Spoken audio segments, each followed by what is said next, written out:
Okay, good morning and welcome to Iyun with Benzion. Today's daf is Kesubos daf Yud, number 10. We have machlokas over here between Brother Shimon Gamliel and the Rabbanan. Kesuba, right? Everyone agrees that the Kesuba of an almana, a non-virgin, is 100 zuz or 100 dinar. 100 zuz, it's the Rabbanan. However, what about the Kesuba of a psula? So the Gemara introduces a price over here, which comes out to be the opinion of Shimon Gamliel. Kesef yishkol kamar psulo sheizek kamar psulos kamar psulos kazeh. We find that the Torah does give you the value of a ksuba, the same value as a man who seduces a woman. He has to pay her for the price for seducing her. Moher psulos, moher is the price you pay for a virgin, right? What's the going rate for a virgin? Moher psulos. So that's the Torah says 50 sloim, 50 kesef, chamishim kesef, which is sloim, which translates to 200 dinarim. Every cell has 4 dinarim. So it's 200. So the question is, what is 200 what? 200 zuz, sometimes you'll hear 200 dinarim. There's a difference, 200 dinar and 200 zuz. That's exactly machlokas from Shimon Gamliel and the Rabban. Shimon Gamliel says Zoraisa. What's his proof? It's a proof from Shimon Gamliel Omer, knows not most kaputkia. There's a Mishnah later on, Daf Kuf Yud. If you want to pay your ksuba, you pay kaputkia in coins. Some people think it means that if you're going from one place to another, so if you got married in one place and you moved to Eretz Yisrael, right, you moved somewhere else, so you give her the money where you signed the ksuba, because the legal document was binding, wherever you signed it. If you hold Zerabanan, you can give the money, the 200 coins, based on where you are now. And if it's Doraisa, then you give it from where you signed the ksuba. But I don't think that's the shot. And let's say you move to a place where the money is more expensive, right? So instead of giving 200 liras, in Turkey, which is called Putkia, you move to Eretz Yisrael and you find out. So move to the United States where the dollar is worth more than the lira. I don't know if the lira is worth more than the shekel here. Hard to understand. I would like to say, what's Kaputkia? Kapodassia, Turkey? Like, what's so special about Turkey? Is this where people live? I like to say that Kaputkia, you take the pay, you make it a little silent. Kuwait. You heard of a country called Kuwait? It's a very rich country, maybe one of the richest countries in the world in terms of, because they have such vast resources of oil, of crude oil. So they actually have a currency called, you're not going to believe this, a dinar, right? Kuwaiti dinar, it's called. It is the most valuable currency in the world, more valuable than the euro, more valuable than the pound, more valuable than the dollar. If you didn't know that the pound and the euro were more valuable than the dollar. It's the most valuable. It's every Kuwaiti dinar is worth approximately $3 US. That is a lot more than the pound, which is maybe $1.5 US. The euro maybe $1.25 US. Three plus US dollars. That's a lot. So, like we learned, like the Gemara here says, that when it's del raisa, you collect mina idis, collect from the best part. So, 200, it says 200 in the Torah. What currency are we talking about nowadays? So, the Gemara knew, right? The Gemara says on Yudam Beis, the Torah knew about the future. A Kuwaiti dinar, right? When it was the important time for this to be found out, when we're going to learn the actual real pshat. Kaputkia. The Gemara was written many years ago, but this is the right shot, I believe. And now Kuwait has the most expensive currency, which is a dinar, which the Gemara mentions a couple of times. Dinarim, right? If you tell rice, you pay dinarim. So you pay, instead of paying, if you live in America, let's say you pay $200 with a zuz, right? Zuz is the other word. Zuz means to move, right? Mizuman, right? Money, cash, right? You have to give things that move, right? The currency of the place, right? To go pay a woman, you're living in America, pay her in shkolim, it's not great. She's gonna have to go to the bank. She's gonna lose some money trying to exchange it for dollars. I mean, it's not a good idea. You have to give. The Torah meant to give the money. If it's midrabanan, you give zuz, whatever moves there, whatever's moving, the local currency you give. So you live in America, $200 for a psula. If you live in Eretz Yisrael, 200 zuz. But if you hold zaraisa, which I don't think we hold zaraisa, we hold zerabanan.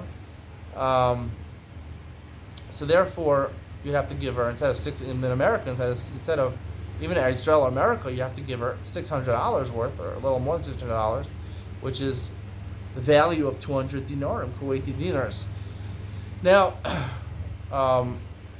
that's a simple explanation I want to say over here. Um, I want to pivot for a second to address a second issue over here. It's like part one of this year, and part two, just to build on what we said on Daf Tes over here. It's very interesting. The Gemara on the top says that there is a taina that a person's neman to say Pesach Basol. Even the Gemara was doka and said we don't assume a person's neman to say Pesach Basol. He is neman. The Gemara said, what do you mean? Rav Nachman says he's neman, right? Because chazaka enam toreach besuda mafsida.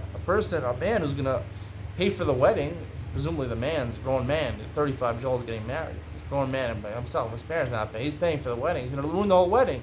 If he knows, right? If he knows his wife is really a bu'ula and he thinks he's a psula, he's pesach basula matzasi, right? He must be telling the truth. Because if he's not telling the truth, he's going to want to get rid of his wife. He just spent so much money on the marriage, right? Really, his wife is a virgin. I don't like my wife anymore. No. If you're going to make a wedding, you're not going to throw out those tens or hundreds of thousands of dollars you spent at the wedding, right? Because you don't like the wife anymore. One day you don't like the wife anymore. No, we assume you're really upset and she's really asura maybe. Right, she's really asura. Right, so what's going on over here? The Gemara said before, you're not neman with Pesach Asua. Maybe Tina's dumb, you're neman with Pesach Asua. You're not. So here I'd like to say that the reason you're neman with Pesach Asua, chazaka, like we've said many times, chazaka is an assumption. It's not a role with Liz Kamar. It's an assumption in human nature. It's only 75% valid. But combine that with the Rubid Leisa Kaman, Rov Bekim Ataya, and Miyut, 20% are not Bekim Ataya. They don't know, they're not clear about it. So you add the 75% plus 25%, and that's enough already to aser the woman, and that's why you're neman la osra alav, you're neman to aser the woman by pesach l'sum matzasi. In this case, then why did the Gemara say on Daf Tet Amud Beis you're not going to be neman over there?